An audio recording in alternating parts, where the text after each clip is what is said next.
Hi, this is Dragonfly. I am making this video for a few reasons, the first of which is just to remind you guys that I'm not dead, and that I am in fact working on upcoming videos and new projects. I have some more stuff to talk about regarding those, which I think is pretty exciting. We'll get to that a bit later. The other main reason I'm making this is that I wanted to remind myself it's okay not to be perfect and not to put 100% of everything that I am into every video that I make. As you probably have noticed, I'm not really scripting this and I'm not really editing this. I'm just making it so that when I talk, and what comes out, comes out. I have a handful of things I want to cover today, and in the meantime, we'll be looking at some of my gameplay. I don't think I'm like a particularly amazing player, but I had some fun when I was playing against this chip player the other day. So we'll look at some of those matches. They'll be playing in the background, and if something funny or stupid happens, then I'll mention it. Otherwise, I just wanted to update you on what I'm doing and how things are going and what you can expect from me in the coming year. I hope that everything in the audio balancing is okay in this video.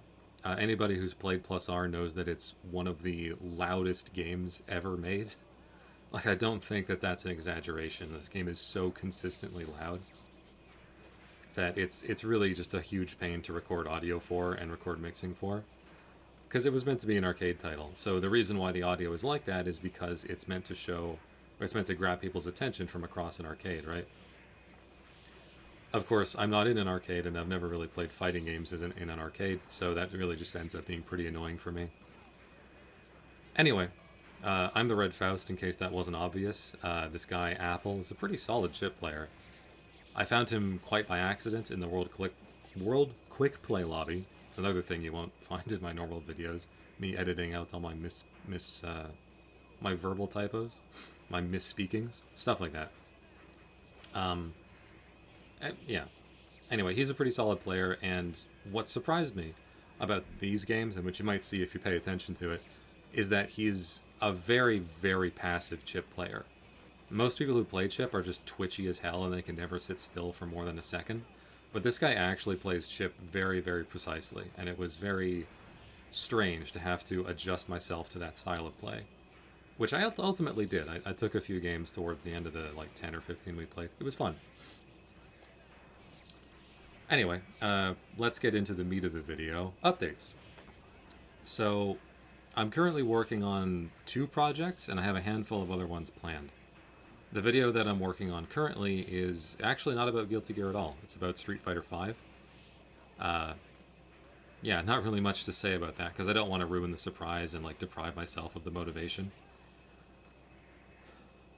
As I just throw away around doing drill into force break pogo. I don't want to deprive myself of the motivation or the content of the video by just telling you what it's about now. But I will say that it's about Street Fighter V. I picked up Street Fighter V last year. I wanted to play one character that I thought was really cool. It did not work out because that character is not actually as cool as I thought. He is cool, but he's not like the thing. He doesn't have the things that I like. It's Gil. I'll just tell you, it's Gil. So I switched characters, and I wanted to discuss why Gil is so bad in Street Fighter. But I also wanted to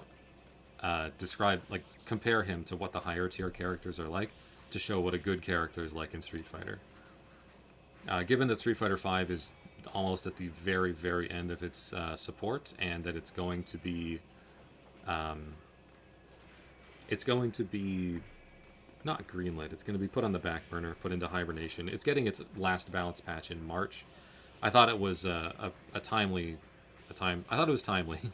to talk about why the character is balanced in the way that he is, and sort of look into the game's broader balance.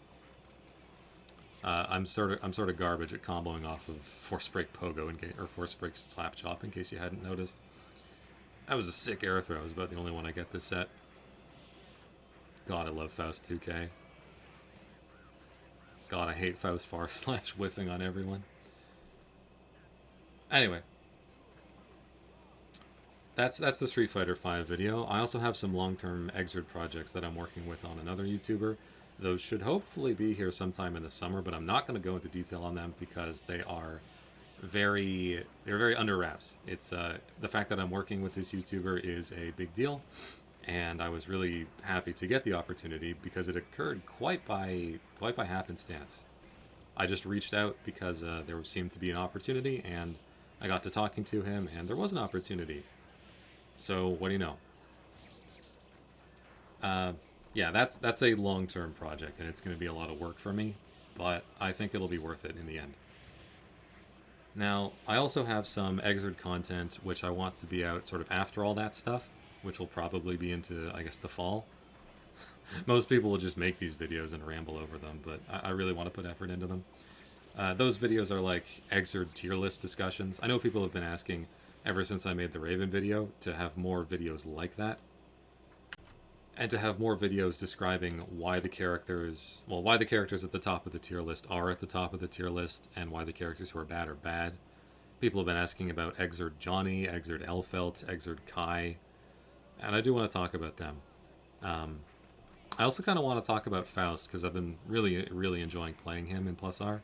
He's not the character I started with. I started with Kai, but yeah, there's a lot to talk about in this game, and a lot to talk about in Exerd, so I can't cover everything in a timely manner. I just hope that when I do it, I can do it properly.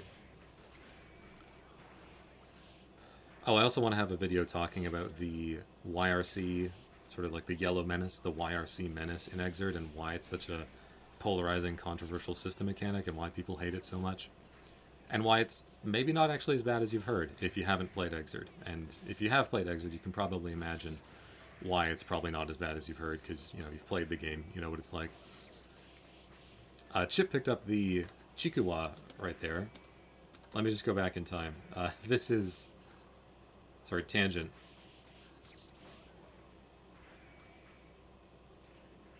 One of the items Faust can throw in this game is Chikuwa, right there, right in front of Chip's face. Minor interruption due to the Steam overlay. Chikuwa, if you don't know, is a Japanese sugar toffee candy. It's very sweet and very sugary, which in this game, I guess I think that's why it works the way it does in this game, because when you pick it up, it maxes out your tension pulse. Look at the sort of flashes on Chip's tension gauge when he picks it up. As you can see, he gained a bunch of meter, and now he's comboing me, and he's gaining like a ton of meter for it. Yeah, it's a real disaster for your opponent to pick that up. And when you throw it like that in this game, it's one of the few times that Faust actually has a bad item. Most of the reason why Faust is good in this game, because he is good. He's like probably the 5th or 6th best character. Most of the reason he's good is because his items are just always good for him. He's a perfectly functional zoner. If he didn't have item throw, he'd be fine, right? Like there'd be nothing wrong with him. But he's got items, and he's got, see, meteors, right? Meteors got me this situation, and it's getting me this combo. And I'm screwing up my FRC because I don't practice it. Anyway, yeah, Meteors there got me a sequence that dealt 90% to Chip. And Meteors is the best item, obviously, but there are also lots of other good items. In Exerd, Faust himself is like a little bit better. There are some things that Exerd Faust can do that Plus R Faust cannot, but his items are a lot more liable to screw him over. Also, just doing pogo stance like an idiot is liable to screw you over. That's also something that's liable to screw you over.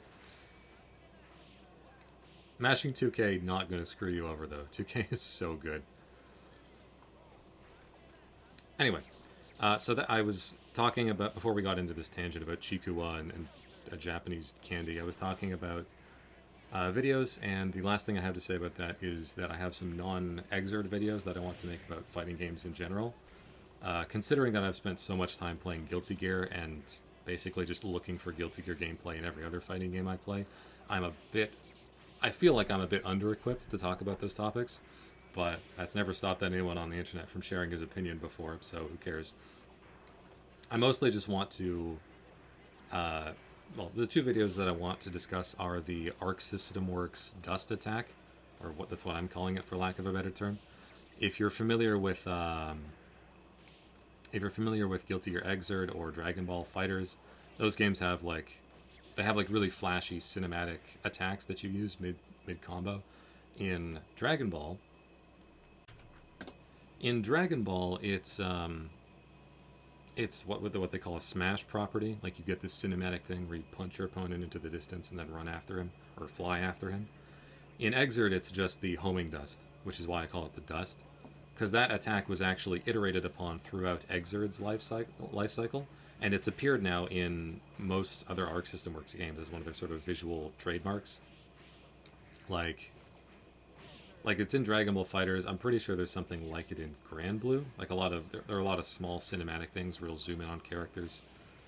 I'm pretty sure that what is it? DNF Duel, Dungeon Fighter Duel, is going to have something like that based on the footage that we've seen and the gameplay that we've seen.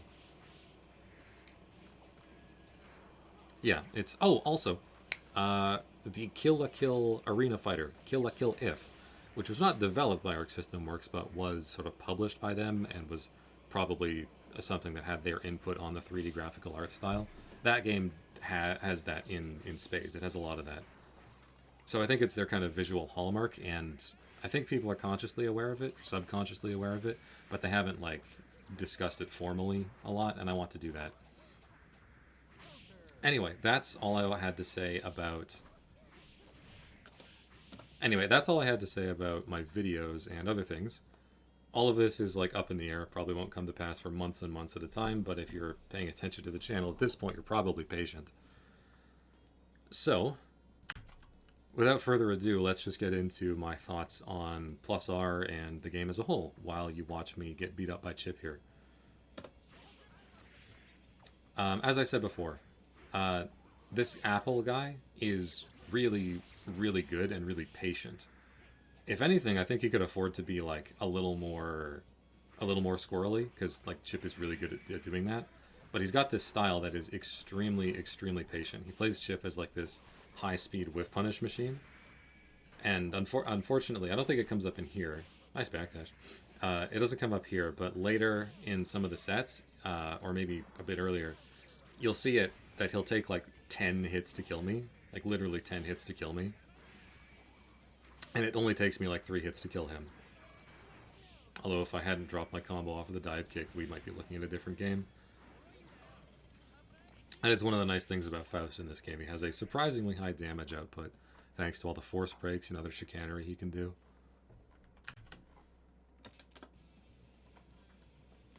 Anyway, my opinion of +R is that it's a really fun fighting game. Not a particularly well-balanced one. It's balanced in kind of a stupid way. Which is that everyone is extremely overpowered and extremely dumb and extremely stupid, and everybody has like 3 different ways to shortcut the character's weaknesses, and that's just it. Like, that is just the game. So if you're okay with something like that, where the characters never have to respect anything and they never have to pay attention to their own weaknesses, pardon me, I'll probably edit that out. Then you'll love Exerd. Sorry, you'll love +R. If you want your characters to be a little more accountable, not a ton, but a little, you'll probably like Exerd more. And if you like Street Fighter, then you'll love Strive, because it's just not a Guilty Gear game. There are some minor things that you get in any old fighting game, like negative edge special inputs being a universal thing, which I absolutely despise. It's one of the things I actually hate most about Street Fighter V, is that it has negative edge special inputs for everything. Everything. So I'll try to buffer something, and because I do my buffer input a bit too late, that was intentional. I meant to do that. See? Chip lost 70% and I lost 20. I'll take that. Because you'll try to buffer something, the negative edge input will come out, and it will basically make it impossible to do only the first part of the buffer. I don't know if it comes up a lot in these games, but that FRC was accidental. I meant to regular RC. I'll talk about FRCs later. What was I saying? What was I saying?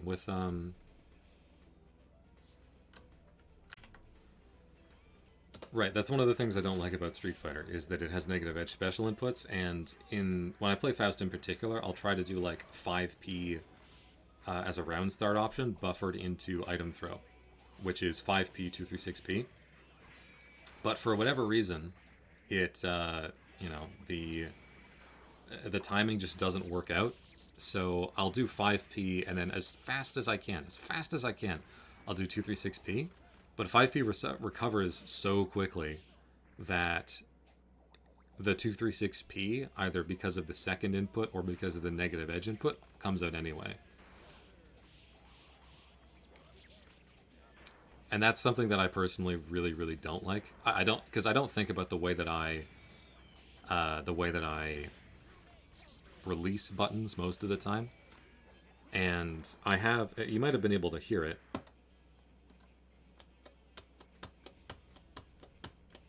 I have this really loud stick with custom buttons.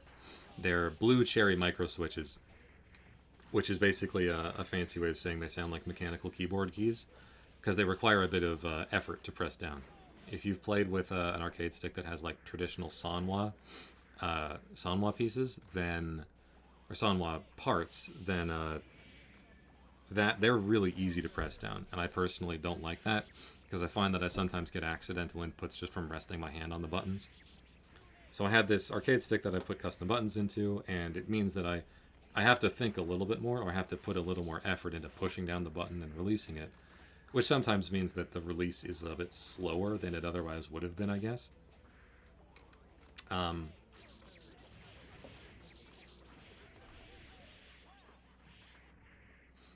Yeah, I lost that round. That sucks. Yeah, so that's really the negative engine input buffer. It's not too bad with when you're playing Faust because the character is just really simple, and if you don't want to commit to a special move, you can just do a reverse Gatling. Like, I don't have to worry about far S item throw if I don't want to. I can just do far S 2K. 2H 2P reverse Gatling is really good too. It just makes that move plus on block.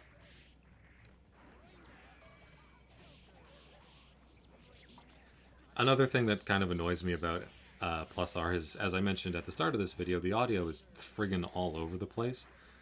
And like I've literally turned down all the settings to 1, the lowest it goes. And in OBS, I adjusted the audio input source to be down about 10 decibels from where it normally is. And decibels are, I get either logarithmic or exponential. So the fewer of them you have, or the lower it is, like the more it reduces the audio. And I'm still hearing like the noise from Chip slashing at me or me slashing at Chip.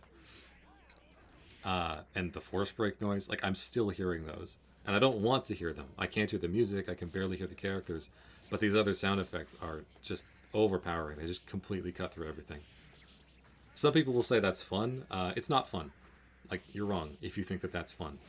Like, yeah, it's cool that Dragon Install blows out your speakers. Not Dragon Install, Tyrant Rave. It's cool that Tyrant Rave blows out your speakers. It's not cool that, like, a normal hit sound like that might become, like, impossible to audio balance. Anyway, that's basically all the stuff that I think is, like, actually a problem with Plus R. There are some things that I personally don't like about it. As I mentioned earlier, the way the game is balanced is really stupid, because Plus R... Speaking of really stupid things, round start pogo beats chip teleport. The way the game is balanced is that it's the final iteration on the XX game formula that was first introduced in Guilty Gear XX: The Midnight Carnival, and then iterated upon in Reload. If you haven't played those games, they're basically like pretty similar to Exerd, except with worse balance and a different set of system mechanics and Roman cancel stuff.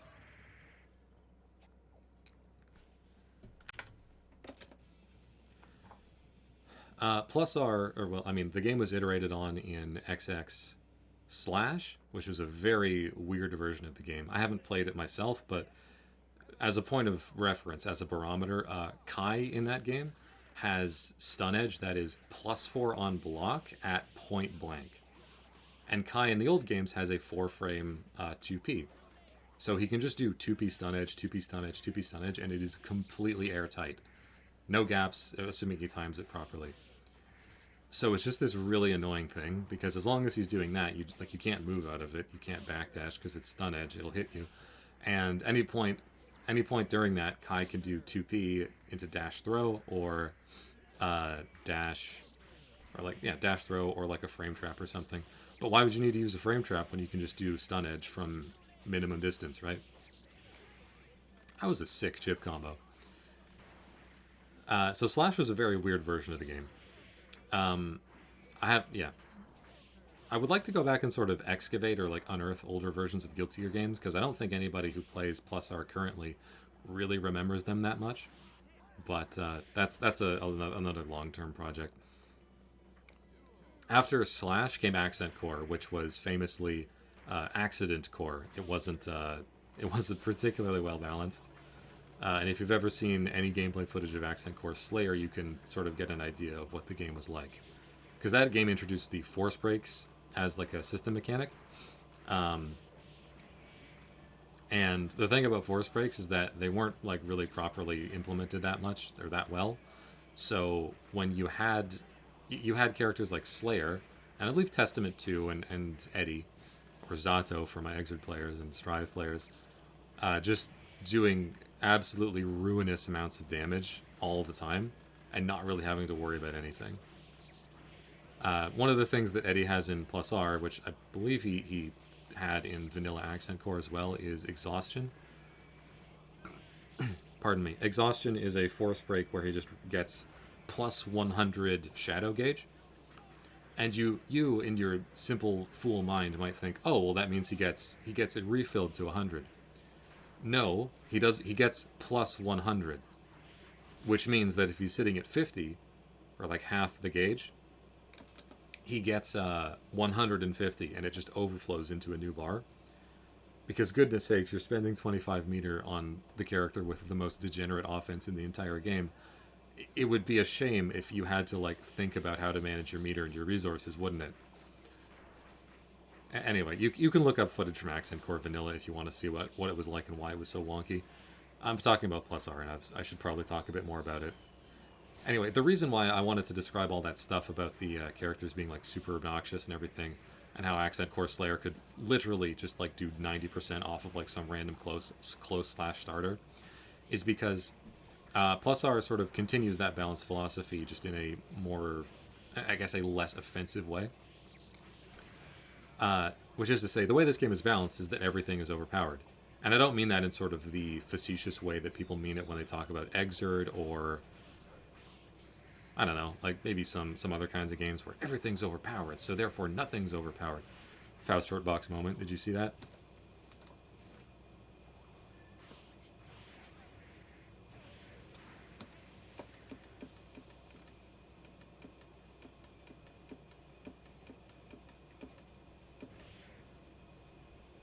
Gotta love Faust Hurtbox. Anyway, the thing about Plus R is that every character is I don't want to swear, but like every character has a ton of bullshit, and that's just how the game is balanced. Normally, I like it when characters are really high power level and when the game has like the respect for the players to let them do things that are really powerful. Oh yeah, that's how that round ends, right? I normally like that. I actually got my start playing fighting games in Super Smash Bros. Melee. Not that that's a fighting game, it's not, but it's close enough. And if you've played Melee, you know that every character, well, the good ones anyway, the playable ones, are incredibly overpowered. And it's kind of the fun of it, right? Like, you get to have these incredibly overpowered characters, and it's up to you to figure out the matchup. Plus, I was like that a lot, but I think that the system mechanics don't really keep up with the characters well enough. And because of that, unfortunately, you get to these situations, not so much with Chip and not so much with Faust, where the characters are just like, they're just doing these things that are just insufferably annoying, and you don't really have a ton of play against them in the system mechanics.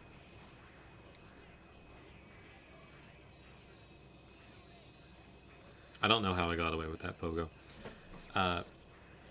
Specifically, if a character has something like really degenerate Okizeme, you can't interact with that a ton in Plus R system mechanics. And Guilty Gear is a really Okizeme focused game. If you've played Exerd, then you probably know about the Blitz mechanic. There's no real equivalent of it in Strive. You spend 25 meter and you basically get a frame 1 parry that you can hold, which will become more powerful. Like the counterattack will become more powerful when you hold it. Now, in Exerd, you have to parry either low or either crouching or standing. Crouching hits lows, and standing hits mids and highs. In Plus R, the equivalent mechanic is Slashback, which is done with a similar input, and instead of costing 25 meter, costs like a little bit of meter. It's like a tenth or something. Yeah, that's another thing I was talking about with this chip player. Teleport FRC, very nice.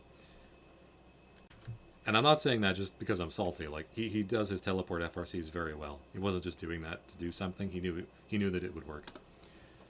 Um, this is normally why I script videos, because I get distracted thinking about all these things, and if I'm looking at something while I'm talking, it can be difficult for me to talk about it. But I think this is going pretty well so far. Anyway, Blitz and Slashback. In Plus R, you have Slashback, which is basically a turbocharged instant block. It costs a bit of meter, and it has a 2-frame window. Just like instant block and Strive, only normal instant block in this game has like an 8-frame window, I believe.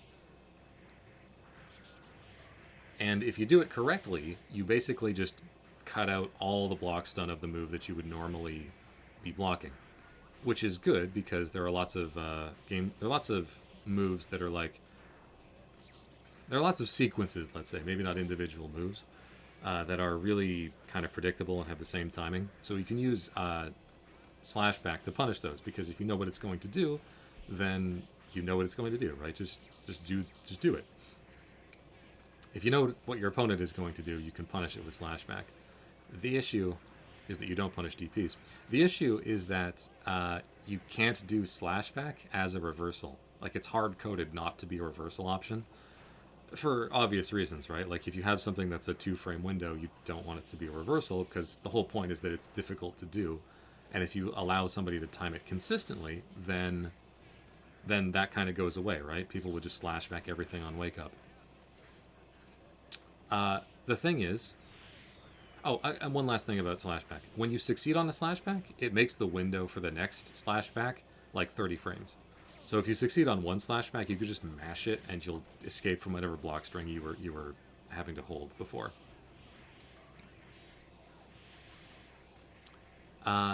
Blitz is different in that it can't be done out of block stun. Slashback can. But I like Blitz more, and I think it generally works better.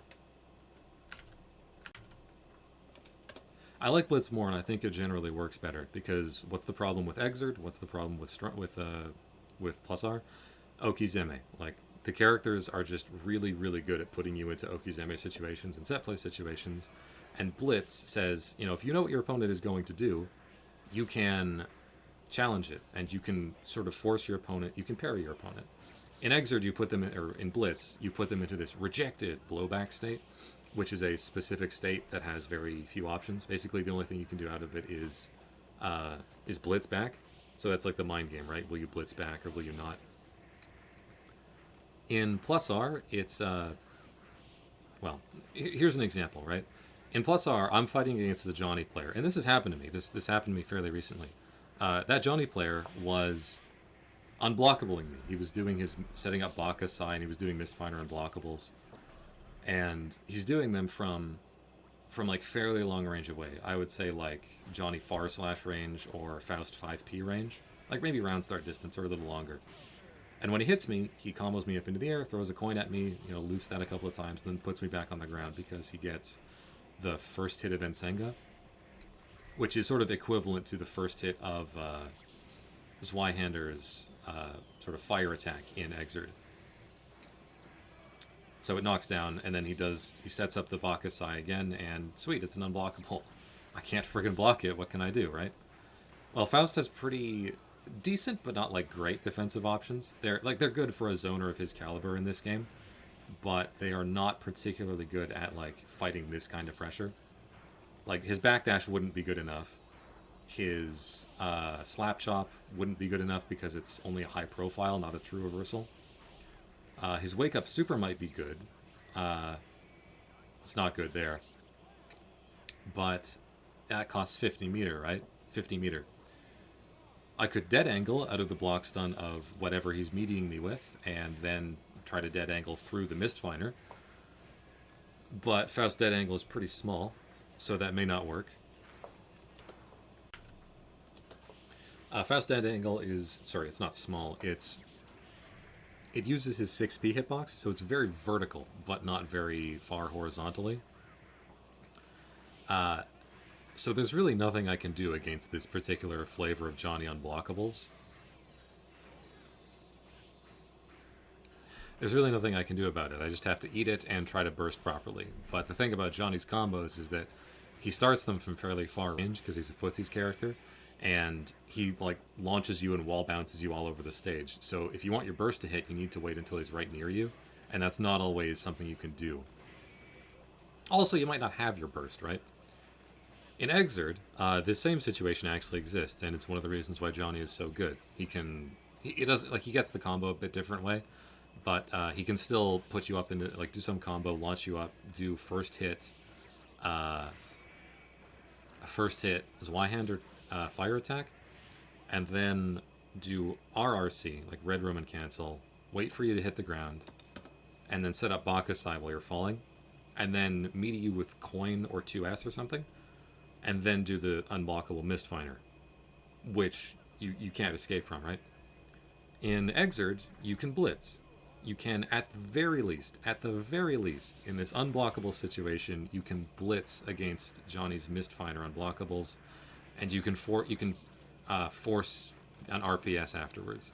One of the things about blitz, and it's actually a fairly complicated mechanic, so I didn't mention this at the start. One of the things about blitz is when you successfully blitz something, if you just tap it, like if you just do the parry and you don't do a counterattack, you get like 20-something frames of complete invulnerability. So when you use that, you can just, if Johnny knocks you on the ground, throws a coin at you, you can blitz the coin, and Johnny's too far away to get rejected, but you can blitz that coin and take that invuln, and then you can RPS afterwards, right? And it sort of downgrades the situation from a guaranteed unblockable, where you're just eating damage, into something that's at least possible to escape from, right? And, Johnny's overtuned in Rev 2, or in Rev 2.1, so, like, he really doesn't need to be able to do that. But Blitz at least allows you to do something against that oppressive situation. The same is true of Elfelt and her unblockables. The same is true of... I'm pretty sure the same is true of Potemkin's unblockables, although they're much rarer because they're much harder to do. There are... Oh yeah, technically the same is true of Zato's unblockable, but Zato's unblockable is a hard-to-blockable. It's not, like, hard-coded to be an unblockable strike. So therefore, it has sort of different... it has different reasons why you can't escape it. And one of the things about the way it works is that you can't really escape it with Blitz. Because Zato is hitting you with different moves on subsequent frames, so you have to, like, be frame perfect in your blocking. And the low hit always has the same timing, so you could try to blitz the low hit and just take the invul. But it's not really good enough because that teleport was not intentional. It's not really good enough because he can just hit you with an overhead, which will make the blitz not work, right?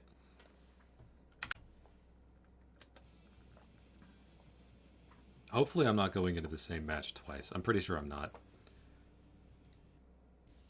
Anyway, I was talking about unblockables. Let's talk about something a little more... let's talk about another reason why I don't really like Slashback that much, which is just that it's really hard to do. And because of that, it's just not something you see very often. You'll occasionally see people use it in very obscure ways.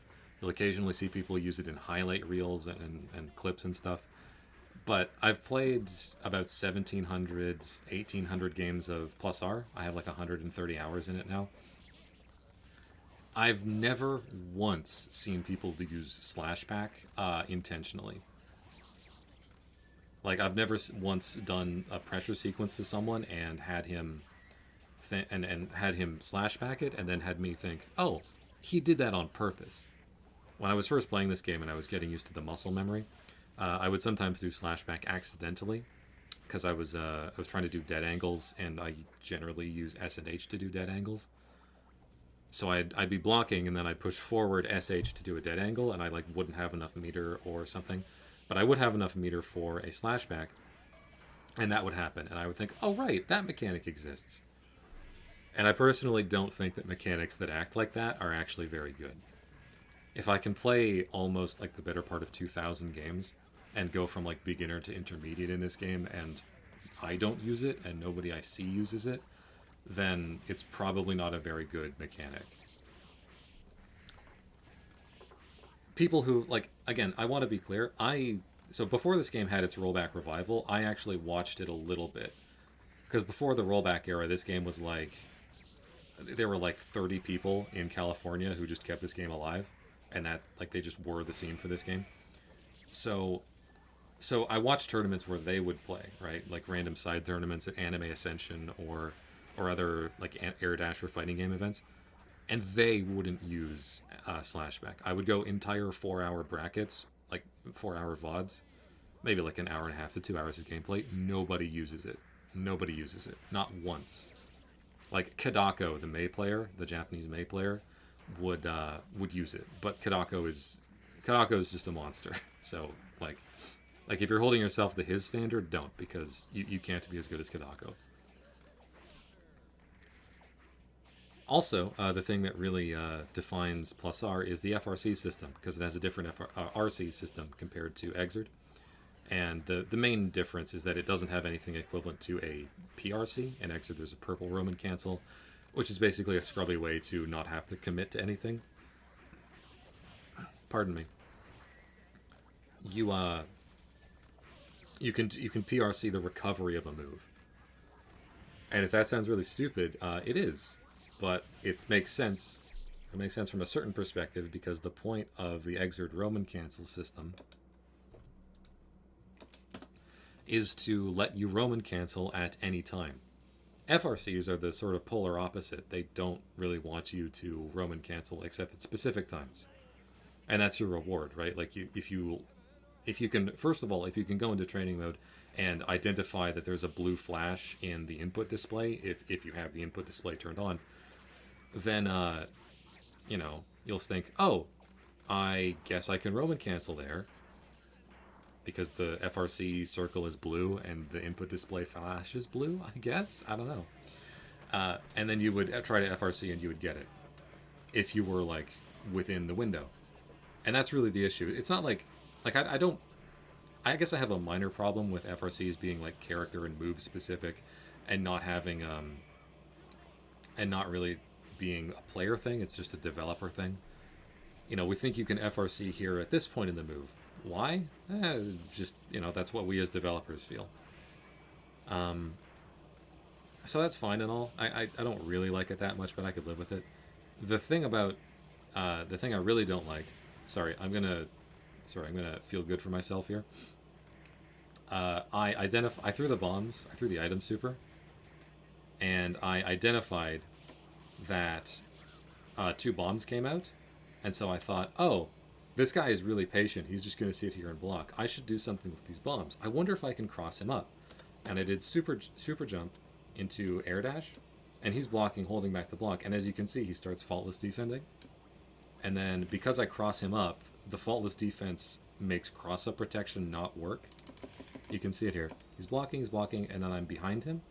And then, like, he stops blocking because now he's holding forward and 2 buttons, right? And he gets hit by the bomb, like 1 frame later. And then that kills him. I felt really, really proud of doing that. I laughed for like a minute straight when I did that in the games. Anyway, FRCs. The basic premise of the FRC system and the RC system in the older games is that if you do it correctly, you are tying moves together, and it looks seamless. You might see Chip do teleport FRC here or something. You might see me do Roman cancel at some point. You'll notice that the game doesn't really slow down that much, and if you didn't specifically know that there was a Roman cancel, you might be able to miss it, because, yeah, right there, see? There's like this red circle, and it's not entirely obvious what Chip did, but Chip knows what he did. He thought about doing this pressure sequence, and did the low ruck, and then dashed forward, and it looked like one seamless thing, right? Which is cool. Like, that's a neat idea for a system mechanic to do. The issue is that, in an arcade or something, in the sort of Wild West environment that fighting games used to be in, that works. You can have something that is meant to be, like, difficult to do, but which has sort of seamless effects. But, like, if I'm trying to actually play the game and learn about it, if I'm actually trying to play the game and learn about it and understand how I and the other characters work, it's annoying. Like, it's like you do an RC and then there's like this red circle and the announcer yells romantic, and then that's it. Like the text that comes up that tells you what's going on doesn't come up until like a full second later. So unless you just knew that that's what it did, so you look at the counter hit and recovery text scrolling in, it takes a while, right? Unless you actually knew that your opponent had Roman canceled, it's difficult. It's difficult to tell. It's difficult to adapt and to know what's going on. Chip teleport FRC, prime example of stuff that's basically impossible to react to. And it's not like I have a problem with this. Like, I get it. And when you do something cool, it looks really, really nice. Soul doing, like, Bandit Revolver FRC into Sidewinder and getting clean hit, and then getting a clean hit Sidewinder loop off of that. That's so cool. Testament doing, like, Badlands FRC, not even FRC, just Badlands RC, and then doing some kind of combo off of that with the momentum that he has is cool. Like, it looks like a seamless thing. That's nice. Some characters have FRCs that are interesting. I would say Soul's Bandit Revolver FRC is interesting. I would say that... I would say Kai's Lightning Javelin FRC, which is his DP follow-up, like that has an FRC point on it. That's interesting because it lets you extend combos from something that's already a combo extender. So it's not like giving you new functionality, it's just giving you different functionality. Faust Door Teleport FRC is also pretty good, although I never use it here because I don't practice it. Because it lets you turn what is a gimmick, like what is a gimmicky movement option, into something that's very difficult to punish, and you can even use it to force mix-ups if your opponent's sitting still for long enough. The issue, which I'll get to in a moment, is that having fun and interesting FRCs is not a guarantee. There are lots of characters who have really boring FRCs, and lots of characters who have FRCs that are not particularly fun, not particularly satisfying, and which are hard. I was looking over some of the footage I just recorded, and it occurs to me that I've been talking for 42.5 minutes somehow. I really have a bad case of lecturer's syndrome. That's why I make these videos. Anyway, I was saying that FRCs are a neat idea. Some characters have FRCs that are fun and interesting, and other characters don't. Or, and this is, I think, the really important thing, they rely on FRCs to do stuff that is important to the character. Before I played Faust, I played Kai, because I wanted to play like a straightforward character to get a handle on the mechanics, and because Plus R Kai is genuinely really cool and really fun. He's probably the most fun version of Kai, although Exert Kai is probably stronger in a vacuum. And the thing is, all of Kai's FRCs are 2 frames. 2 frames. Which is personally pretty annoying. That's like under the limit of what I consider to be fun. And so the fact that Stun Edge FRC and Stun Dipper FRC and Lightning Javelin FRC are all 2 frames is really, really annoying.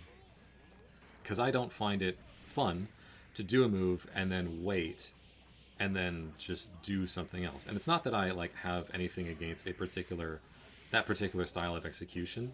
I've done stuff in the past where I will have to do that kind of combo or that kind of block string or whatever. Like, it's fine. I don't have a problem with it. But that, like, it's a necessity to play Kai. It's absolutely necessary to be able to do Stun Edge FRC. Like Kai cannot extend pressure. I mean, I guess he sort of can, but he really relies on Stun Edge FRC to extend pressure and to confirm off with long range hits. This is important, like this makes sense because he's Kai, he's about precision. It's only natural that he would have to do something precise instead of just dumping meter into a force break. But I just don't like it. Also, I think part of the reason that Kai's FRC windows are all 2 frames is that somebody on the development team said, oh my gosh, Kai would be overpowered if he could reliably do Stun Edge FRC. Considering all the other stuff that happens in this game, like everything Zappa does, and like Testament doing H-Beast FRC, which has an 8-frame window that starts on frame 2, that doesn't really matter to me. I completely think that that's just not true at all. Testament EXE Beast is actually so reliable and so easy to do that you can do it, and you have to do a specific Roman cancel input in order to avoid getting negative edge S Beast, because the game, like, you're doing it so quickly afterwards and you're releasing the button so quickly afterwards that the game will think you were trying to do the S Beast, because you become actionable, and then you just immediately release the S button with the Beast inputs still in the input buffer. Like, it's unreal. While I'm talking about Kai and the Roman cancel system, we can look at some of my old matches back when I was first getting into this game, like almost a year ago now. So, I was talking about how, like, Kai's execution is the way it is because, oh my gosh, could you imagine if Kai was able to do stun edge FRC all the time? He'd be overpowered. Well, he's not, actually. He's not. He's by far, like, one of the weakest characters in this game, because he doesn't have, like, a brain dead jump in. He doesn't have a variety of other things. Like Kai's not a problem in this game until you play against a good Kai and you have to eat plus frames forever. But that's a different reason. Anyway, I don't have a problem with things provided that they are at least provided that they adhere to this triangle that I have. So imagine a triangle. At one corner it says unsatisfying, at one corner it says frequent, and at one corner it says hard. If you can have two of those things, that's okay, because you'll have the other. So if something is unsatisfying and frequent but easy, that's fine. If something is frequent and hard but satisfying, that's fine. And if something is unsatisfying and hard but rare or infrequent, that's also fine. To me, Kai's FRCs are all three of those, because that stun dipper I did right there, right? If I wanted to sort of react to the situation and make that stun dipper safe, that would require me to know the FRC point on stun dipper really well, and then do that FRC and then have a plan all within like a 2-frame window, basically. And if you don't get it, then, well, I mean, screw you. You just don't get it. There's no safety net here, right? There is to use some examples of each of these triangle points, or each of these combinations. We'll talk about something that is. We can talk about another thing that's unsatisfying, frequent, and hard, which are combos from Carmine in Under Night In-Birth. If you played Under Night In-Birth, you might not know Carmine, actually. He's not too popular. He's not too good. He's basically like Eddie or Zato, except he controls like little puddles of blood. Only because of Japanese censorship laws, they're not called blood, even though they obviously are. Almost all of his combos are, in my opinion, unsatisfying and hard. And because all of his combos are like that, it's frequent. You have to do them all the time. I wanted to try playing Carmine until I realized, why was I having such difficulty with this one particular link that he does? Well, it turns out that when you do 6B, which is him sort of throwing this like crystallized dagger, or this crystallized spike of blood out, you can do 6B and then 6BB as a follow-up, which sort of launches your opponent. It like curls up and launches your opponent slightly. And then you can combo off of that, right? But the timing is different because 6B is a projectile, so it takes longer to hit people at different ranges. Like, the projectile just appears in front of Carmine, and if your opponent is even slightly far away from you, then it'll take a few frames to move out and hit him. And in those few frames, it'll adjust your... those few frames will adjust your link timing and your combo timing and everything. And I found that to be unsatisfying, frequent, and hard. So I switched to Merkava, who is satisfying and easy, and barely has any difficult combos. Prime example of one of the many things I don't like about Under Night there, but we're talking about +R. So to me, the example of like an FRC that is good would be like Faust's teleport door FRC. It's a 3-frame window, which is actually like fairly easy to hit if you practice. In a vacuum, maybe not hit in a real match, but it's infrequent. Like, you really don't have to do it that often because it's very situational. And it's both satisfying and hard. But of course, you don't need to do it very often. So I guess it's really only one of those things, right? You take something that is a gimmick and you turn it into a legitimate movement option. That's pretty cool. There are lots of other FRCs like this, and then some characters just don't care because they have really easy FRCs, like Testament, for instance. Or Soul, whose Bandit Revolver FRC is so easy that I can get it without even knowing what the FRC point is. Gunflame FRC, I believe, also pretty easy to get because it's just real simple. Real simple, there's a rhythm to it. You know, I would like it if every FRC was like that. The last thing that I have to say about the FRCs is that they don't interact with like the mechanics or with the moves that you can always do them on. Like if you have, and mostly this is like a jump install issue.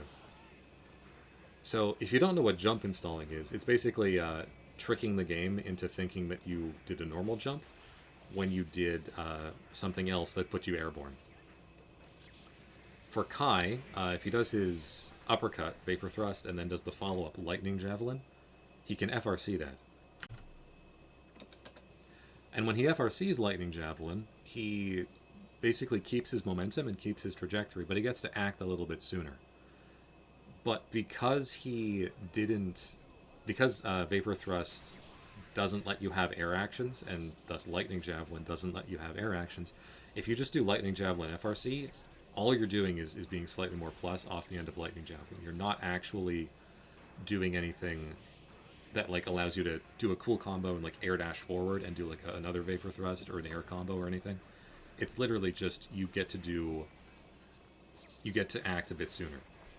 If you jump install, which is done in a couple different ways, the most common one is either jump canceling and a Gatling, and then overriding the jump cancel with another Gatling, and then special canceling into a move that puts you airborne, or by doing a move that puts you airborne and just special canceling your jump startup, then those will jump install you. And if you were to do one of those into Vapor Thrust, Lightning Javelin, FRC, then you would be able to air dash. But to me, this seems like a bug more than anything. I don't think it's like intentional gameplay, and it's certainly not fun, personally speaking. One thing that like I think people who genuinely have brain damage complain about in Exerd is that everything jump installs, man. It's crazy. Which I think is just their way of coming to terms with the fact that like this mechanic is really stupid and it's not fun. Like, yeah, if you want people to Roman cancel stuff, and the point of the Roman cancel system is to let people do stuff, then yes, they should be allowed to act after they Roman cancel, right? Like, yeah, I mean, maybe you could restrict that for certain options. I'm pretty sure you can't, I'm pretty sure for like DPs and stuff, like uppercuts in Exerd, you can't act after you do them. Like if Kai does Vapor Thrust in Exerd and Roman cancels, he's stuck in the air with the trajectory and momentum that he had. But for a lot of moves, if you just Roman cancel in the air, either because of YRC or RRC, you can act because they just jump install you. Because they should, because moving is fun and doing stuff is fun. The one exception to this in Exerd is like Chip's teleports, because Chip is sort of built around that, right? Anyway, that's really all I have to say about FRCs and the jump cancel stuff. I hope that I kind of made my point clear. See, this is normally why I don't like doing these videos, because it's like, you know, I've been talking for the better part of an hour now. I'm going to put these videos together, and I'm probably not even going to remember half the points I made, because I didn't have a script, and I don't know what things are like. I just don't like doing it. But, well, I guess that's life, isn't it? If you actually listen to all of this, then thank you very much. I'll stop the scrub gameplay. If you actually listen to all of this, then thank you very much. I know that I haven't been uploading a lot recently, but I've been doing a lot of other stuff in my life, and YouTube is only one part of a larger whole. So, yeah. So if you're still trucking along and you're still subscribed to me, then thanks. I appreciate it. I really do appreciate it. New video. So to reiterate what I said at the start, new videos are on the way. Soon, TM. You can't rush art or whatever my videos are. And yeah, if you like this video, then please feel free to subscribe. I won't tell you to share it around with your friends because this is probably just like a one-man podcast with Guilty Gear background noise. But yeah, thanks. I'll see you soon. Soon. TM. When it's ready.